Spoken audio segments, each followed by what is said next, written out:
power is really interesting. Just by wearing a white coat, people assume that maybe you're a doctor or a pharmacist. A good friend in Pittsburgh went through residency, finally became a doctor, had his white coat on, and he was just so amazed that he could walk into a room with a perfect stranger and say, please take off your clothes. And they would. Have you not thought about this? You don't know who this person, white coat, take off your clothes. It's one of those knee-jerk reactions, right? You've been taught your whole life not to take your clothes off. All of a sudden, white coat, clothes are off. That's power. It's a knee-jerk reaction. You know, it can be good, it can be bad, and people play on that sometimes. That power that people have. In fact, it reminds me of a story about, it's actually a joke, about this young man. He wanted to become a pharmacist. He wanted to have that white coat, and so he'd come on, put the white coat, and he was working for this pharmacist, but he was terrible. People would leave, they wouldn't buy anything, he couldn't find anything, he would get all flustered, he would get nervous, and the pharmacist was just losing all this money. And he went up and says, look, I like you as a person, but this is not working out. If you don't sell something to the next person, I'm going to have to fire you. Which compounded his nervousness. He didn't know what to do. He was just nervous. And somebody came in and they were coughing and coughing. He's like, I got to get rid of this cough. I have a meeting. What do you have that will cure this cough? And he was nervous. He couldn't find the cough medicine, didn't know what to do. And then he pulled out a whole box of X-Lax. He says, here, take all of these. It'll cure your cough. White coat, okay. He took the whole bottle and he left, went outside and he leaned against a pole. And the pharmacist came and said, what are you doing? I know you sold some, but you sold the wrong thing. X-Lax doesn't cure cough. He says, well, sure it does. He's afraid to cough. Sorry, I had to tell you that. Took a little second for some of you. But that's power. It can be a good thing. It can be a good thing and it can be a bad thing, just like with persuasion. It's important when you understand human nature. It's a very powerful skill. And of course, the last one is motivation. That's your call to action. That's what you want people to do. You're useless as a persuader if people say, hey, great presentation, and then they didn't buy anything. You know, you can give great presentations and do a lot of different things, but it's all about the call to action. What do you want your audience to do? Wherever you're at. That's motivation. We'll talk about that today. So as you look at the great pie of persuasion, and this is what really frustrates me, because I've read thousands of studies, hundreds of books, I've been to all the seminars, what's working, what's not working, because there's so many different camps out there, there's so many different pieces of the persuasion pie. What I found out is they're all a small piece of the persuasion pie, but some people get so focused on just one of these areas. So the first one is the Dale Carnegie camp. Again, it's important, but they just learn it's all about the people skills. Learn the people skills and you'll be okay. And you'll make a lot of friends. You won't sell much, but you'll make a lot of friends. People skills are important. But things that even change there, they teach you, to go into somebody's office, right, and see what's on the wall. And people don't like that useless chit-chat anymore sometimes. And here's the strange thing that we're noticed. So a lot more and more people, you have to be able to read them, want to get right to the point. But this is what happens, which really destroys a lot of people. They come in, there's some chit-chat, there's some pleasantries, you're bonding, and all of a sudden, they go into a presentation. And their demeanor changes, doesn't it? And all of a sudden, the prospect's thinking, what? Whoa, something's changed. They're a different person now. And that really sabotages your ability to persuade. And that's true when people go into their clothes. They're all nervous. Oh, now I'm going to ask for the credit card. I'm going to do it now. And their demeanor changes, and it really confuses your prospect. It should be seamless all the way through. People skills are important, but just a small piece of the persuasion pie. And then there's closing skills. People say, Brian Tracy, Zig Ziglar, learn more closing skills. And they do have their place. But I think you should spend more time opening people up. I think closing skills are mostly when you've blown it in the beginning. Because when you get to your product or service idea, they should want your product. You shouldn't have to close them. I think closing skills is like trying to get a kiss after a bad date. Yeah, it just might happen, right? Just that last-ditch effort. They've given you all the signs. They wouldn't hold your hand. They didn't like you, and all of a sudden you go for the kiss. That's closing skills. Now, there's a time and place for closing skills, but there's a bigger piece of the pie. Then again, power. A lot of people throw their weight around. Do it or else. Do it or you're fired. If you have a boss that was military management, do it or you're fired. You tell your grass, you grow or I'm not going to give you water. It doesn't work that way. Say, unless you grow, there's no water. That's not how people function.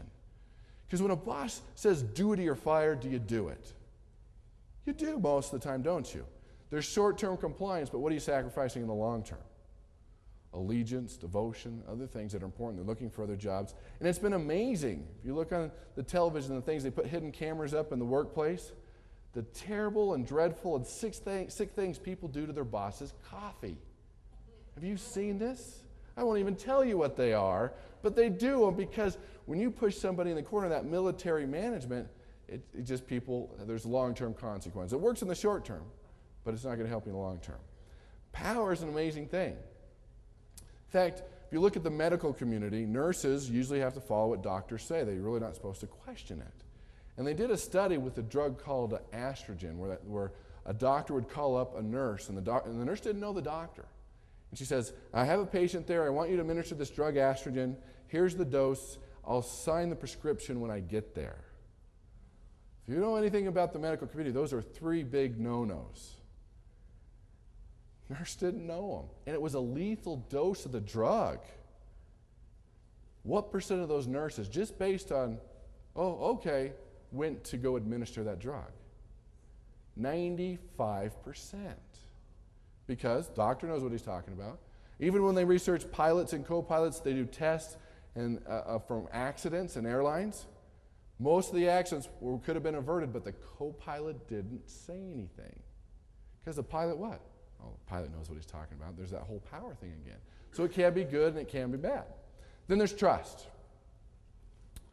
Trust is also a small piece of the persuasion pie. You have to develop that trust because you can have the best product in the world, the best offer, but if they don't trust you, will they do business with you?